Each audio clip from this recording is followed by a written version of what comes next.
Hello friend, આપનું સ્વાગત છે અંશુ કુકિંગમાં। આજે બનાવવાના છે આપણે ચૂરમાના લાડુ।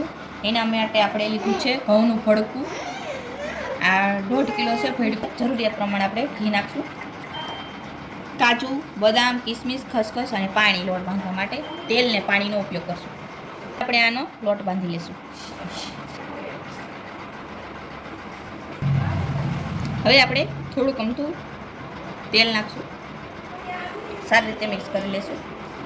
જરૂરિયાત પ્રમાણે આપણે પાણી લેતા જઈશું। આનો લોટ આપણે એકદમ આમ કઠણ જ રાખવાનો છે। લોટ આપણે આ રીતે એકદમ બંધાઈ ગયો છે। તો હવે આપણે આના મુઠિયા વારી લઈશું। આ રીતે આપણે મુઠિયા વારી લઈશું। મુઠિયા બધા આ રીતે બનાવીને તૈયાર છે। તો હવે આપણે આને તળી લઈશું। તો આપણે તેલ આપણે ગેસ ઉપર મૂકી દીધું છે। તેલ ફૂલ ગરમ થઈ ગયું છે।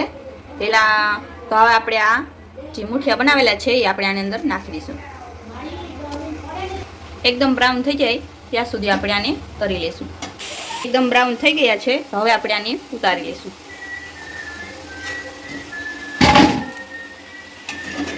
તળેલું તેલ ગરમ છે, તો એમાં જ આપણે હવે ગુંદ તળી નાખશું।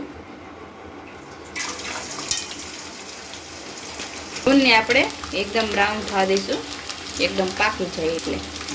ગુંદ આપણો તળીને તૈયાર છે। આ રીતે જોઈ ભાંગી જાય એકદમ એ રીતનો છે।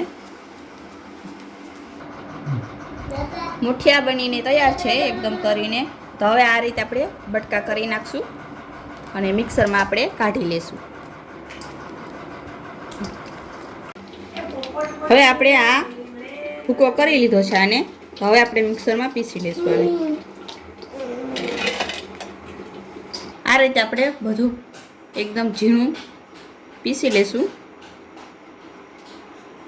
બધા મુઠિયાનો આ રીતે પીસી લઈશું આપણે એકદમ ઝીણું।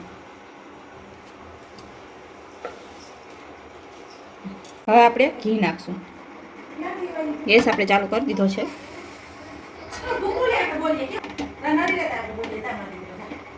ઘી ગરમ થઈ ગયું છે, તો હવે આપણે ગર ઉમેરશું। 500 ગ્રામ જેટલો ગર છે। સારી રીતે આપણે મિક્સ કરી લઈશું। ઘરની આપણે એક ચાસણી આવી જાય, એક ઉફાણો, એટલે આપણે ઉતારી લઈશું। છે આ રીતે ઉફાણો આવી ગયો છે, તો ચાયણી આવી ગઈ છે। તો હવે આપણે ગેસ બંધ કરી દઈશું। હા, હવે આપણે આ ચૂરમાં અંદર આપણે નાખી દઈશું।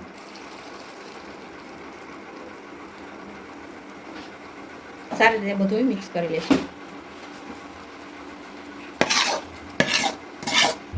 હવે આપણે સારી રીતે મિક્સ કરી લઈશું।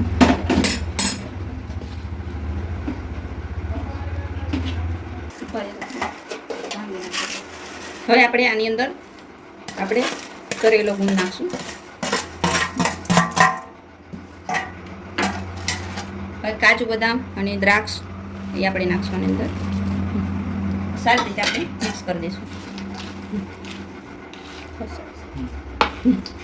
સારી રીતે આપણે બધું મિક્સ કરી દીધું છે। હવે આપણે આના લાડવા વારી લઈશું।